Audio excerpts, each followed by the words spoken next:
I am gonna burn this shop to the ground if I keep this up. We have one electrical plug in this entire place. We've been building a shop and a bunch of cars off of it, but that changes today.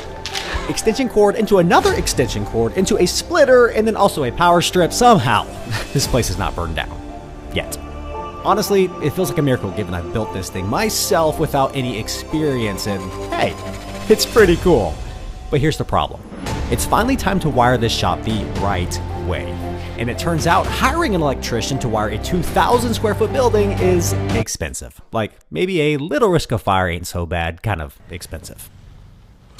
Oh, but if I follow the rules, take my time, and don't do anything dumb, don't count that out, can I get this done myself for a fraction of the cost with better material? I'm gonna find out today. Don't try this at home. Now this step in the build has been a long time coming, and I'm very excited to finally get to it, but I do want to express a heartfelt appreciation for this guy here. My one plug that I've run everything off of all the way until this point somehow has not exploded in a ball of flame. This has not been a very smart way or process to follow in building this thing, but I never said I knew what I was doing. But I did say we're doing it ourselves. To start this project, we need to clear out the shop the best we can. The cleaner this shop, the smoother this process will go. We're just about there. I'm trying to get this thing pretty much cleared out because we got to spend some time with some new renderings that I've been doing on the side. So we had an initial plan for the layout on this shop, and I did another render that I love so much that we might be changing it up a little bit. And that matters because where those things will go will inevitably drive what plugs are where, what's 120, what's 240, if it's up high or down low. There's a lot of little details we need to work out. We're figuring out exactly where tire changer, tire balancer, toolbox, tables, all of that going. We have a few things to work around, like these metal red iron jams? I forgot what they're called. But these guys here, they sit out from the wall, and then over here behind the C10, tire changer and balancer. Boom, boom. The van needs a spot in the shop. Yeah, over here in the back corner. No, that's where my C10 is. She lives there. And then this spot's for neighbors when they call me last second before a hailstorm. There it is, guys. We opened it up a lot. I initially had a lounge area here, which is here. New location for our lounge. Window, chair, couch, coffee table, opening, toolboxes in the back. All right, now let's make it happen. Why is the Mercedes outside? I like that you knew that that was Merc. So the majority of the work we're gonna be doing here in the Mobetta garage is gonna lie on this part of the building. And to run the power to that side of the building, we need to be strategic on how we're doing it. And there's only one person in this world that's a more overconfident do-it-yourselfer than I am, and he's right there. Hi, Sarge. But before we start drilling holes, guys, I need your help with something. I got 4 options for the final build out and atmosphere of our shop, and I want your feedback. So take a look at this, and that. Don't get too caught up in the details with the windows and placements, but the overall atmosphere of the shop, let me know what your favorite is, or if you want to rank them as well. A, B, C, and D. Let me know in the comments below which route we should go. All right, you saw these last night. Which one did you like the most? That's what I like. You like that one? Yeah. Like a mature man cave. The floor's a little bit darker. I think you're right. I like, okay. The lighter floor. Yeah, we're on the same page. All right, Sarge has his favorite. What are your guys' favorites? Let me know. Maybe we won't make everything millennial gray like we've done everything else. All right, there's something I have been putting off, and it's moving this stinking truck axle again. This is for the Makaha Runner project. This is from a 2017 Silverado. Got a locking diff. It has disc brakes, but I haven't gotten to it yet, so it just kind of moves around the shop. And I hate moving this. But fortunately for us, we got an awesome sponsor for today's video, Vevor, because this bad boy is the Vevor hydraulic lift table cart. And instead of dragging heavy stuff across the floor again, you just load it up, pump it up with your foot, and roll. And now we've got a few hundred pounds perfectly controlled. And what's nice about this setup is when it comes time to actually install this thing finally, jack it up right into place where it needs to go, bolt it in place, and we're golden. But for now, at least, we can move stuff around the shop with it. I'll tell you, even earlier, moving stuff out of the shop to our storage unit, we used it a few times to get it up to the tailgate of the truck, to load it in, and then pull it out. Makes everything super simple. It rolls super smooth and locks in place when you need it, so you're not fighting the weight. Plus, it can handle up to 1,100 pounds. Sits pretty high, doesn't it? Yeah, Nice. I've always wanted one of these. And eventually it's gonna come in handy for this bad boy when we will eventually need to drop the transaxle to replace the clutch we're gonna burn up soon. Anyways, let's go ahead and start making a mess. So we got our 3-plug extension cord coming off of my 3-plug extension cord over there. Things to not do in your own garage. Don't run extension cords off extension cords to power other extension cords. All right, my electricianless game plan. We have 4 walls, obviously. So we're gonna run power off of 4 individual breakers, but I wanna break them up in specific sections so we don't overload one particular branch circuit. You'll see what I'm talking about here in a minute, starting with our first wall. And because I'm advantaged with the condition that I call OCA, we're running our MC cable at exactly the same height all the way through the wall. Because it looks better behind a finished wall.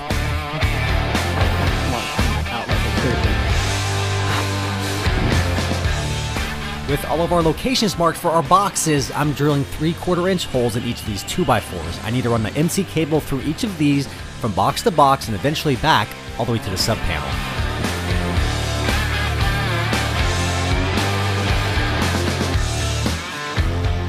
Lovely, lovely wood chips. Hey Dad, I got your chickens some new bedding.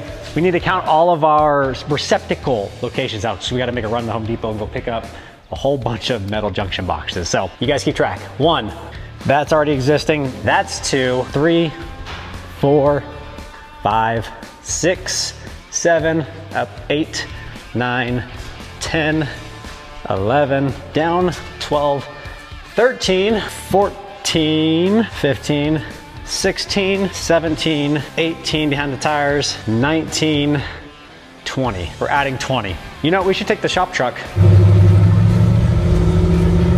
Looks like it's bark mulch season. All right, we got quite the list to tackle.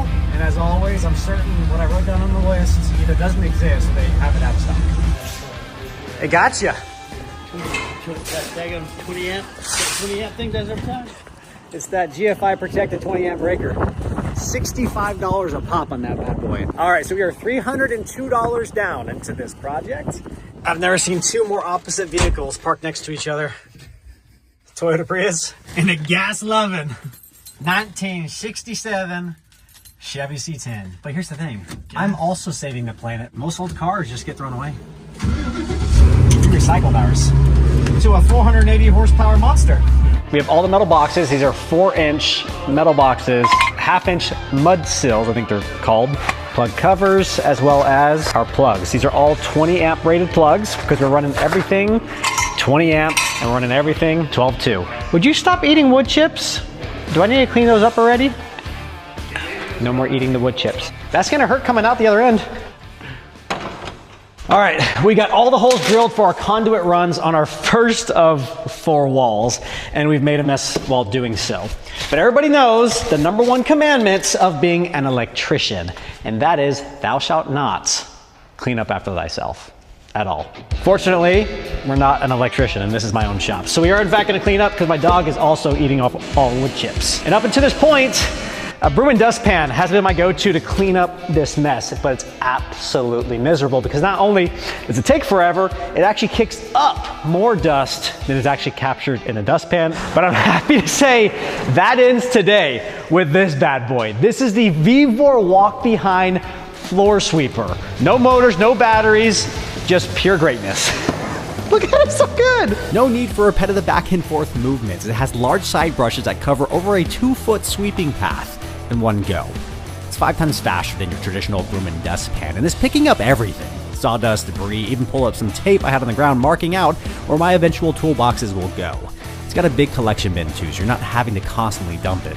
Taking something that's chaotic and inefficient and turning it into something that just works. Vevor tools, we've got solid pro-level tools without the pro-level price tag, which as an overconfident do-it-yourselfer and Mobetta builder, I can appreciate. Check the link in the description below, guys, to go check out Vevor for yourself. Thanks again to Vevor for sponsoring today's video and helping me stay organized in this place. This? Yeah. Oh, you can hit that and just hang it in place?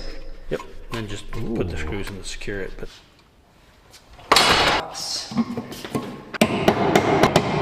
that's kind of nifty. I wish I knew that before. I'm kind of an idiot. hey, if you want to hammer them in, I'll tap 2 screws in it. I like that plan. I'll hammer. Hawaiian hammer.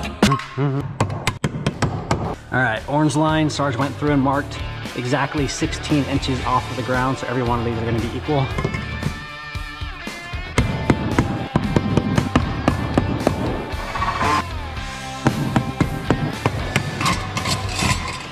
Did they invent Bluetooth electrical boxes yet? Not yet. Oh, that looks good. I like the spacing on that. Right side of the red iron, the front side. Probably gonna do a high top table with some high chairs here.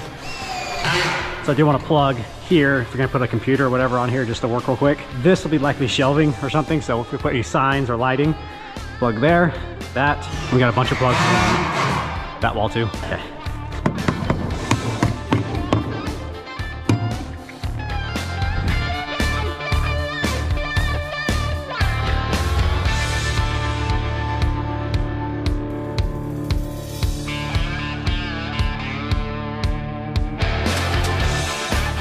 $250 feet of 12-2 MC cable.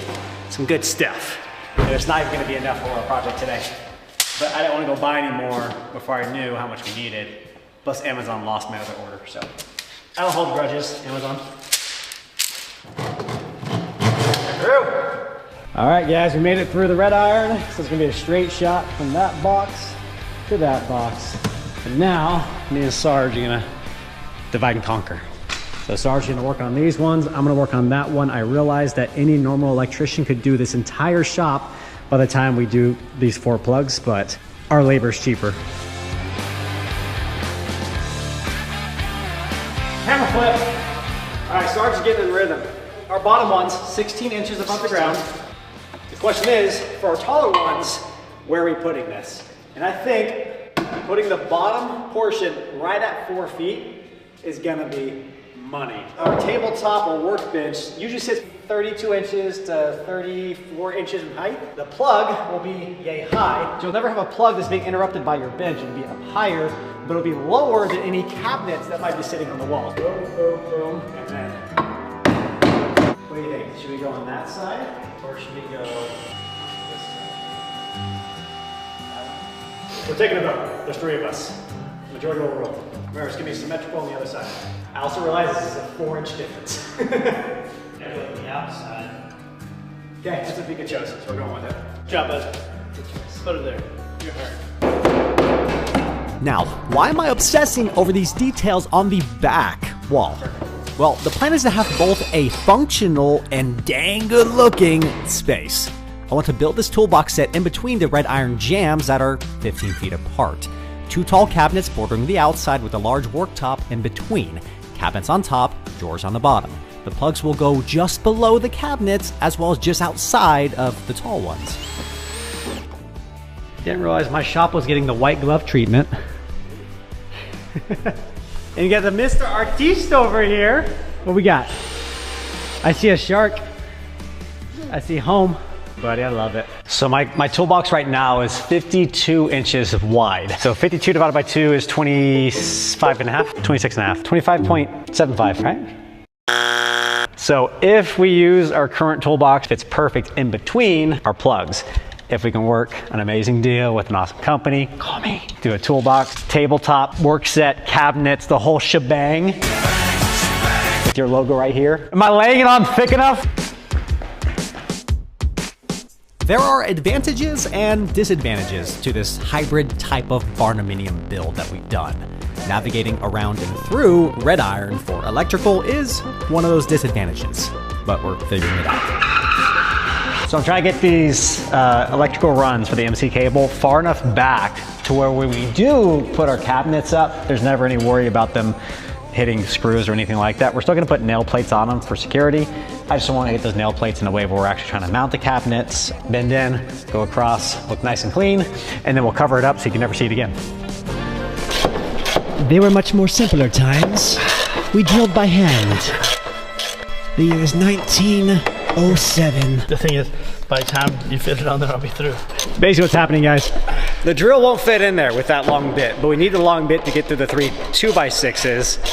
So we've come up with an idea, thanks to Vevor, and a 10mm socket and their wrench. And Sarge is gonna be sore in the morning. Yeah. Are you through? Almost.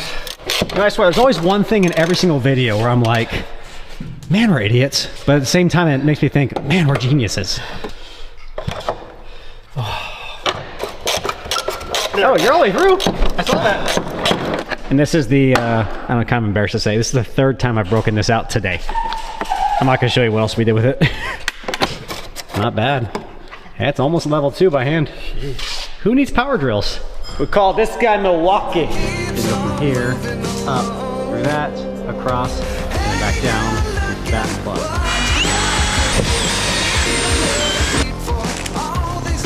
Take that.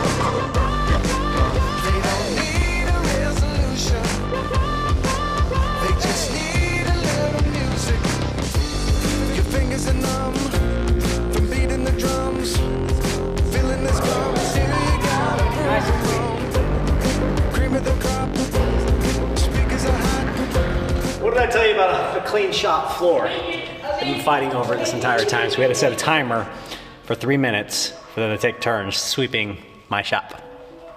Vivor for the win. Oh, good, good, good. We're here, and then we go up, and we're over, and we're down. Now we're to here. But now that we figured it out, I think the rest is gonna fly through.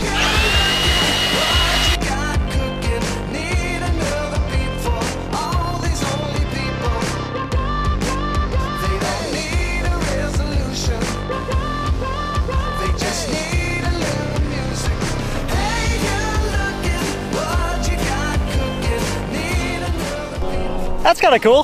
He's not going to be able to do that for long though because of all this happening behind us. But I'm all about that. That is cool. How low he's getting.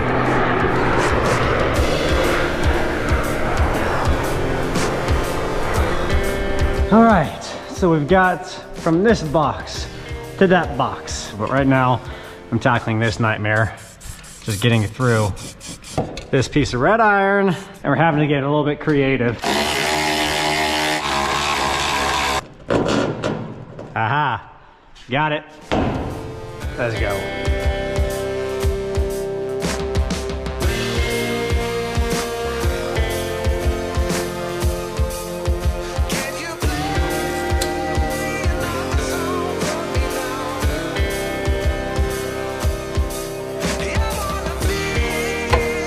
All right, our back wall is somewhat ran. We just have to connect our sub panel all the way to about that point there. That's gonna start our second 20 amp run.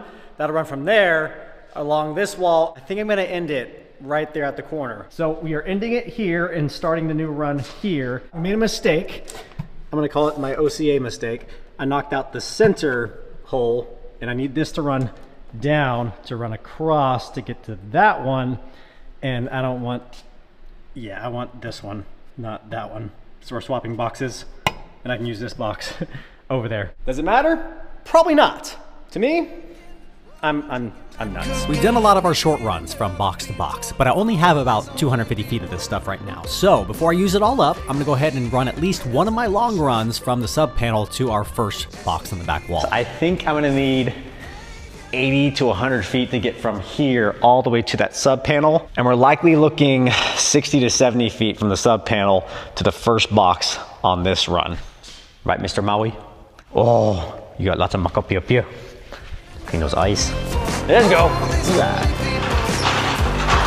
So that should be enough for sub panel to box number 1 on the back wall. And then it's 1, 2, 3, 4, 5 plugs powered by that one run. And then this wall that you guys are sitting on, 1, 2, 3, 4, 5, 6, 7 plugs, because this section is going to be little to no draw. That's going to be fairly heavy. So I don't want to tie these two heavy areas together.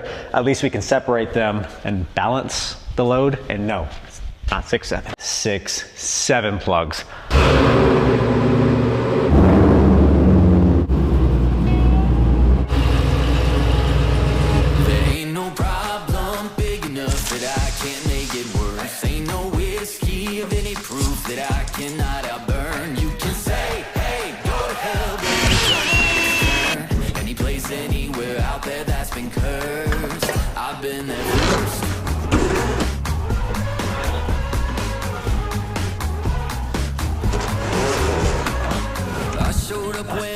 was a peaceful little town. Oh, a couple need to get weeks all. and then the troubles tracked me down.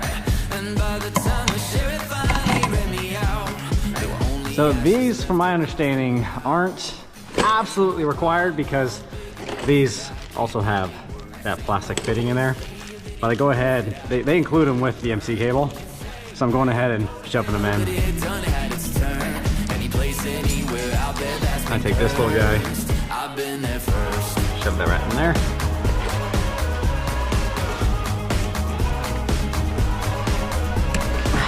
Something I also noticed is you can nick these wires really easy pushing it in the box. I've been trying to be more careful, so I'll kind of bend this. Let me just real slow, real careful. Now, a question for you guys.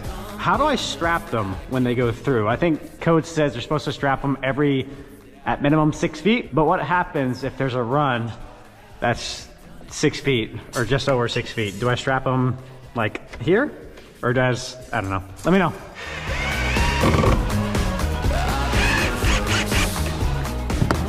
Now, just to be clear, I do realize it would have been a shorter run to come down and then straight across versus going all the way down and back up. But you guys know how important it is to have a clean finish on the inside of a finished wall.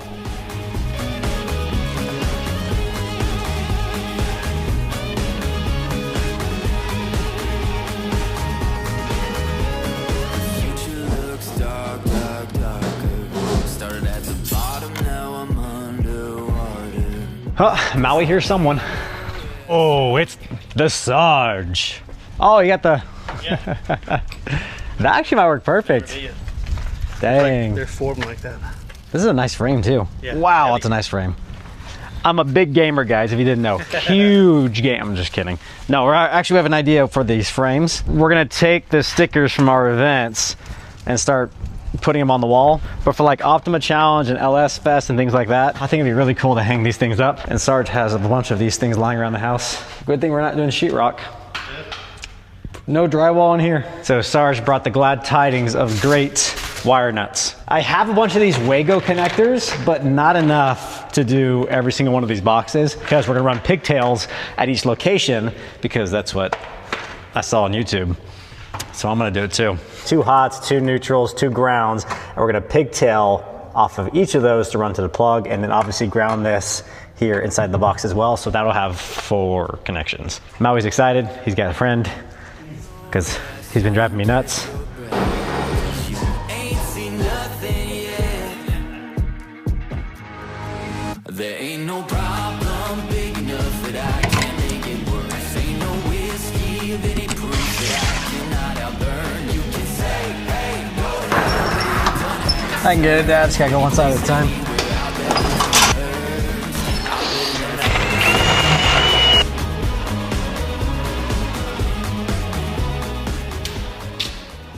Pulling this wire has been the worst part of this entire project.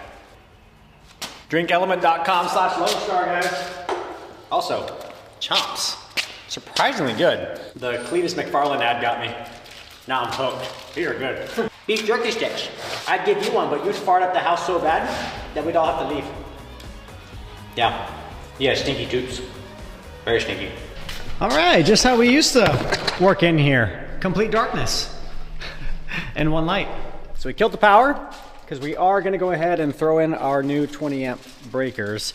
We got 2 we're gonna put in, and then we're gonna use the other 2 for the existing ones. We have one that's already to here, that'll run that wall. We have one that's already to there, which will be that plug, and then the other 2 will be those walls. So I've killed all power to the shop, so there's nothing going to here, but just to make sure. The plan is to run GFI breakers. The alternative would be we run a GFI protective receptacle, the first plug of the run, and we do pretty much the same thing. But here in a second, my inexperience is gonna show because I picked up the wrong type of breaker. You see, that's why I turned you guys off. We got the wrong breakers, completely the wrong ones, so they don't even work. So we're gonna have to hold off on that, and we're gonna go ahead and wire in all of our plugs. Sarge has been hard at work already. He's gotten 1, 2, 3 done so far. We're gonna tie in this existing plug to the new run, and we're gonna throw in a couple of pigtails and have that run down. We have a plug up underneath the workbench, and then Sarge is working on those last 3. And guys, I hope you're enjoying this build so far. And if you feel like I've earned your subscription, it's absolutely free. Just scroll down and hit that subscribe button below. More likely you'll see the future build updates on this dream shop. Thumbs up helps a ton as well. Plug, plug, plug, plug. Sarge's working on this plug. All right, I'm dying to know if this works. Yeah. So technically we can flip that breaker, and this first run tied in to the original plug, the only plug, the one and only, the mighty, the single plug that's been powering this entire shop for like a year. But don't make fun of me. But I feel like we should probably warn the neighbors. I'm about to kick the brake. I'll be all right. 3, 2. And I got this fancy tool. I have no idea how to use it. But you should be able to test your GFI breaker with this. Oh, we're getting 125 volts. Yep, top right. Ready? 3, 2. Yep. We did a thing. I'm still carrying this. I carry it around a lot in this shop. So we actually have power all the way to there. I'm about to go ahead and kick that breaker back off, clean up this, get it covered up so these guys don't touch a hot wire, and then we'll continue on. Heck yeah, Sarge, heck yeah. Let's go, we got power. Now for this shop, we're running a 12-2 MC cable, and honestly, it just makes sense for this application. It's got a metal jacket, so it's already protected, which means I don't have to run conduit everywhere. It's rated for exposed installs, perfect for a shop like this, and the 12-gauge wire lets me run full 20-amp circuits for all of my tools. Clean, durable, and it helps keep this whole setup safe and up to code. Look at them outlets. I don't know, guys, is this excessive? It looks excessive. Each of these outlets are gonna be grounded like 3 times. So we're gonna have a ground screw into the metal box. This, I believe, also grounds to the mud sill, to the box. So that's ground number 2. And with all the grounds connected, number 3 happens back at the sub panel. And then I'm pigtailing everything versus going through the plug. Hi, buddy. Also, new favorite tool is this right here. Look at that. Look at that.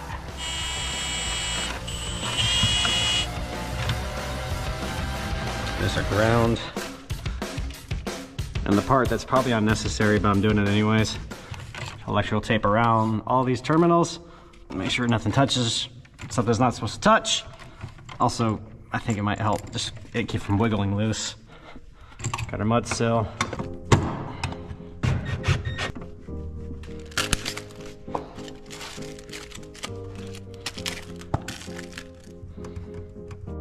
Whew, that is not level at all. Which might be our stud warped a little bit.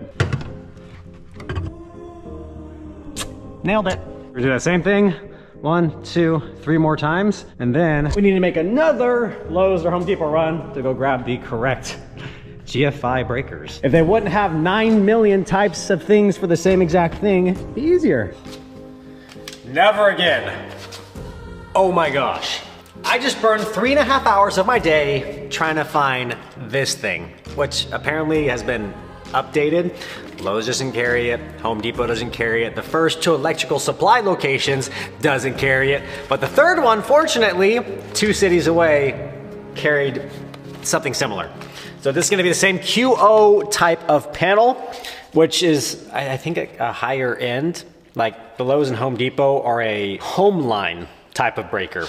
These are QO breakers, but they're dual function GFI breakers because it's both ground fault protected as well as arc fault protected, which is ideal in our scenario. We have a hybrid barn dominium type of building, so we have a metal building and also wood.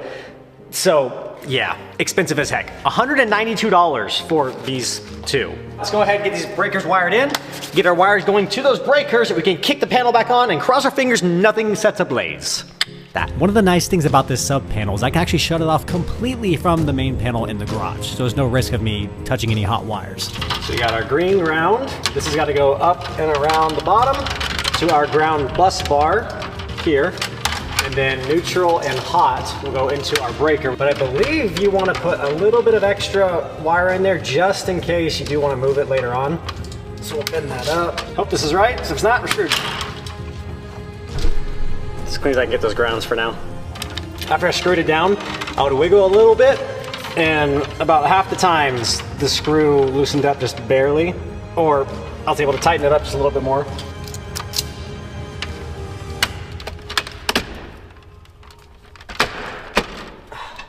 Whew, there we go.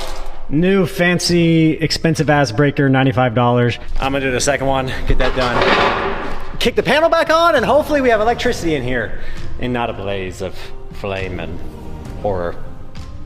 So we got our new dual GFI arc fault protection breaker. This one runs up all the way to the back of the shop, protects 1, 2, 3, 4, 5 along that back wall. This plug goes up and over all the way to that plug, first one on the other side of the door, and runs along this entire wall all the way to the back corner. And then the two existing, this one runs down to here, which then feeds all of that wall and those first 3 plugs along that wall. And then this guy, again, I didn't do these two, so they kind of mix these up, but this one goes up, over, and then feeds that light from that switch, which also feeds all of our soffit lighting. Here we go. New breakers installed, everything is wired up. We're gonna go back to the main panel, flip that 200 amp switch, and hope this thing doesn't blow up. But assuming we don't blow our shop up here in just a second, be sure to stick around because we do have a sneak peek for you guys going on the 67 C10. I'm gonna show you guys what those are. If it sets on fire, scream. I'll be in the garage. Ooh, okay, nothing blown up yet. That is like a 15-second walk, and it's a little bit nerve-wracking. You got this, those work, that works. Okay, don't touch those now, everything's hot in here now. Sweet. It's good, it's apart. All right, so this is tied into the previous breaker just to make sure this still works. There we go. 123. Let's go to the very last one. This is the furthest away from the boxes we can get. 123, test. It kicked it, I heard it. All right, yep, there we go. Ooh, what was that? Why did it do that?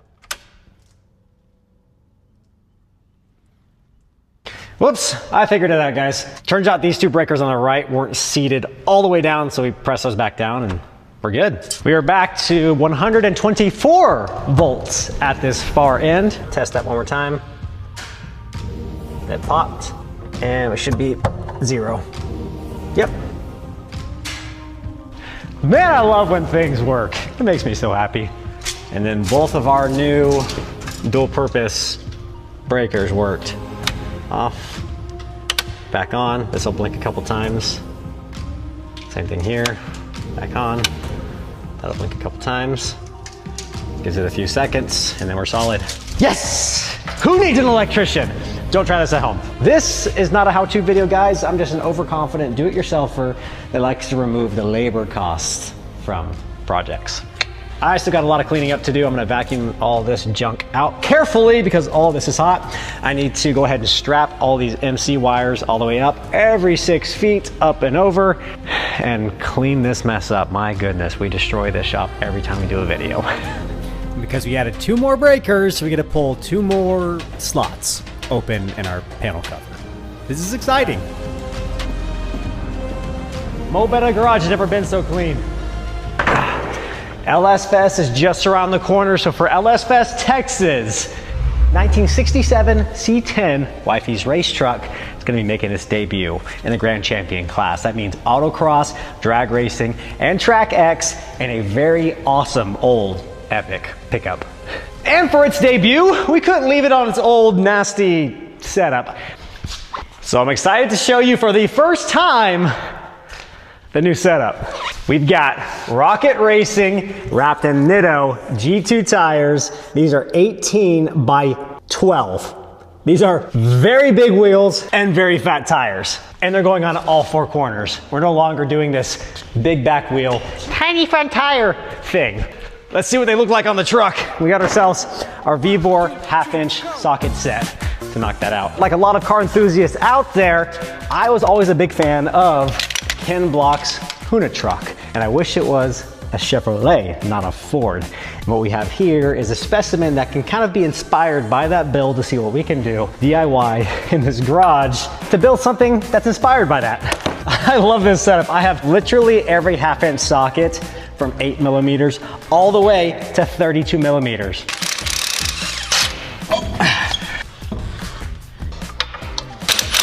These are so dinky. I don't like this at all.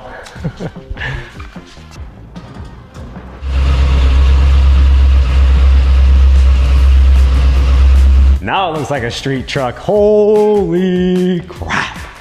That looks cool. There we go. 5 breakers in the dream shop, the Mobetta garage. I did it myself. All right, so welcome to the newly electrical amazing place. And just because we have power freaking everywhere now, I'm gonna plug whatever I want in, wherever I want. We got lights, we got cameras, we got battery. Oh, hey, haha, that's awesome. And why not? Because we can. Let's go. Regardless, guys, we finally did it. We have plugs all around the shop, all 120s. Now, once we hone in on exactly the pieces of equipment we're gonna be running with, that's 2-post lift, tire changer, tire balancer, potentially welder, we're gonna run our 220, which is gonna be a whole nother ball game. But thank you guys so much for tuning in, hanging out with us in the Mobetta garage. Get excited, guys, for the 67 C10 race truck, because this setup is gonna change things a lot. I just gotta figure out the front wheels because they don't fit. Relax. Goose frappa. Nope, no, he's gone. All right, well, guys, as always, if I did something wrong, leave it in the comments below and I'll go back and fix it. And hopefully it's something that's easy to fix. But we'll catch you guys in a few days for our next video. We're gonna be hitting the road very soon for a very remote town and a very awesome van called the Black Pearl. We'll catch you guys then. Aloha.